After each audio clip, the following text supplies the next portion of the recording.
The cynicism and skepticism of outspokenly partisan Democrats such as myself appear to be vindicated because we have viral clips of a prominent member of Robert F. Kennedy Jr.'s presidential campaign admitting to supporters that the whole thing is a right-wing spoiler op designed to hurt President Biden and help Donald Trump.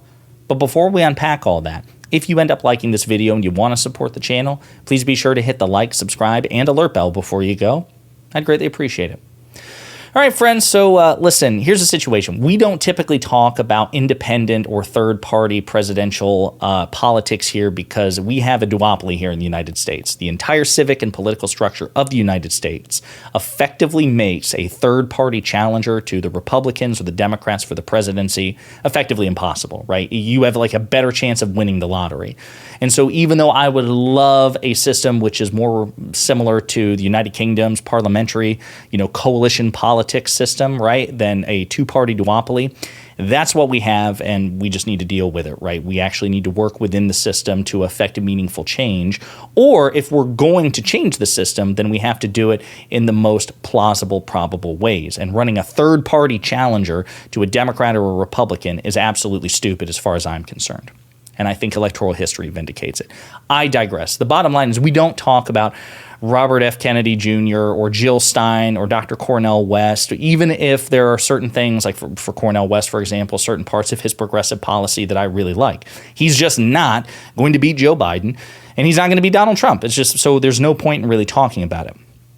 And yet I saw these viral clips, and I'm like, you know what? This actually is worth talking about because it exposes and vindicates the cynicism and skepticism that outspoken partisans, such as myself, have about third-party challengers, particularly at a time when you have a fascist like Donald Trump as the leader, the cult leader of the Republican Party. Now, before we play the clips, for context, there was another high-profile attempt to run a third-party ticket against President Biden and Donald Trump, and that was No Labels. No Labels is like the moderate, man, we're gonna get a moderate Democrat and a moderate Republican, and we're gonna put them together, and they're gonna take on the system, and that's what we're gonna get. We're gonna get Mitt Romney, and we're gonna get Joe Manchin, Republican Mitt Romney from Utah. We're gonna get Democrat Joe Manchin from West Virginia. We're gonna put them on a presidential ticket. They're gonna swamp Biden, swamp Trump, right? To say nothing of the fact that their policies, yes, would be better than most Republicans. They're still too conservative as far as I'm concerned to be any good whatsoever. But set all that aside, people recognize, including Romney, including Manchin, that was just going to help Donald Trump.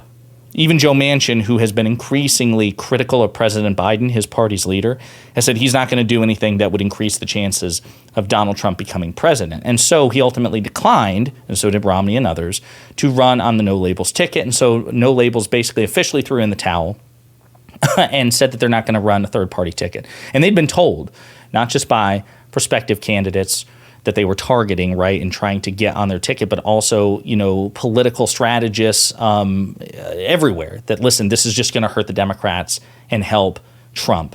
And so they finally thrown in the towel, which is the responsible thing to do, again, particularly in this election cycle. But then we have Robert F. Kennedy Jr., and he's doing something radically different. He is pursuing a third-party challenge to President Biden and ostensibly to Donald Trump, but we'll get into that in just a second. Actually, before getting into the text, let's play some of these juicy clips. So the woman in question here is Rita Palma, and she is a member of RFK's campaign. She's a high-ranking member. She's an organizer.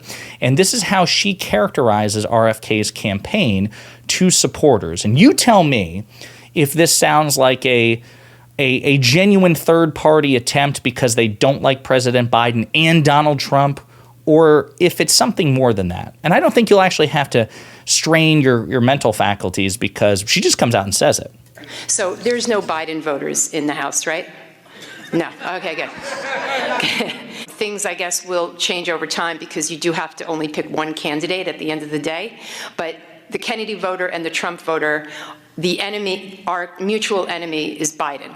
Since Biden is counting on us with Bobby in the mix, my thought is for the Republicans. See, Bobby right now, he's pulling from both sides. Right now, he's actually pulling a little bit more from Biden, which explains why the DNC is kind of ganging up on him. They have a special committee to go after independent candidates. Yeah, they say independent candidates, like non-affiliated candidates. They really mean Bobby, because Bobby's the only third party that anybody's taking seriously.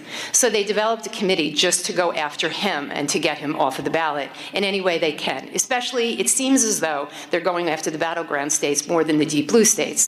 Bobby's moving the blues on his own.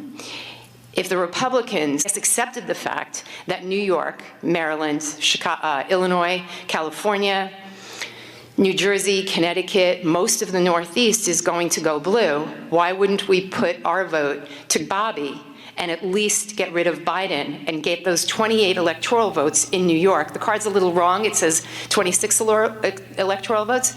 Give those 28 electoral votes to Bobby rather than to Biden, thereby reducing Biden's 270. And we all know how that works, right? 270 wins the election. If you don't get to 270, if nobody gets to 270, then Congress picks the president. So who are they going to pick? Who are they going to pick? If it's a Republican Congress, they'll pick Trump. So we're rid of Biden either way. That sure sounds to me like it's not a genuine attempt because they're disgusted with both Biden and Trump. They have clear preferences, and at the end of the day, they are more interested in helping Trump than really making RFK a viable third candidate, which makes sense, actually, because there's absolutely no way whatsoever for RFK to become president of the United States without being the Democratic nominee or the Republican nominee, and he's neither. So he's screwed. So she gives the game away. She says that the whole thing is to effectively spoil the election, deprive President Biden of the 270 electoral votes that he needs, that winning threshold. So if Trump doesn't win outright, they can toss the race to Congress, and because Republicans control Congress, they will make Donald Trump the president of the United States, which is a more circuitous route and perhaps a more legal route of doing what Republicans attempted to do in the 2020 election. That was part of the scheme, to somehow get it to Congress so the Republican House of Representatives, rather, can make Donald Trump president again. This is the second bite at the apple, but it's coming from the nominally independent RFK Jr. and his campaign. Other people have pointed out that Rita Palma, just a friendly reminder, New York, Cali, Illinois, Connecticut, New Jersey, Maryland, let's take those votes from Biden so Joe's a loser. Dear Republicans, make your red vote count. So it's all about pandering to Republicans, which again makes sense, folks, because RFK Jr. has been infinitely more flirtatious and friendly with Donald Trump and the Republican Party and the Fox propaganda network than the opposing side. Rolling Stone points this out. That Kennedy runs as an independent, but his sharpest criticisms against his two leading opponents have been largely reserved for Biden. Last week, Kennedy repeatedly emphasized his belief that Biden is a greater threat to democracy than Trump. He would later clarify and say, listen, it's not my belief. It's I can make the argument, and his criticisms of Trump were infinitely more tepid. He was infinitely more dishonest about Biden, for example. He's like, listen, Biden was censoring people when he was president. Number one, there's no evidence that Biden was directly involved in any sort of communication between organs of the intelligence apparatus and social media, which is what Kennedy was talking about. Even if we generously grant the framing that what the intelligence apparatus was attempting to do was censor by communicating with Twitter, which, by the way, the Trump administration and Republicans did as well, but Kennedy doesn't care about that. We actually have Donald Trump taking an active, direct effort into trying to overthrow a free and fair presidential election, which just makes Trump objectively worse than Biden, even if you think Biden is a threat to democracy. Kyle Kulinski had a great video about that as well, laying out the differences. Given that Kennedy has largely built his candidate profile by cozying up to right-wing media and Republican donor circles, it's no wonder that the DNC is treating Kennedy like a spoiler candidate. RFK Jr.'s campaign is saying the quiet part out loud. He is a spoiler for Donald Trump. RFK Jr. was recruited into this race by Trump allies. His candidacy is propped up by Trump's largest donor. And now his own staff admits their number one goal in this election is stopping President Biden. So says accurately a DNC spokesperson. So the reason that we're talking about this is simply to say, because I don't intend to talk about third-party candidates unless I absolutely have to. So if we see more evidence as the election cycle continues that Kennedy or Stein or Dr. West are, maximizing the chance that Donald Trump will become president, then yeah, we'll talk about it. And that's to say this.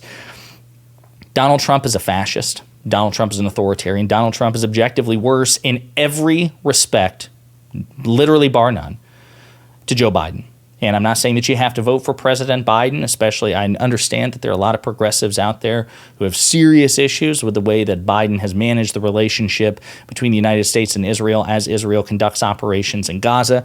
Perfectly understand that. I have said also on Twitter and elsewhere and in conversations with other progressives that I understand and respect that progressives are leveraging their vote accordingly to try to extract concessions out of the president on this foreign policy issue. It makes perfect sense.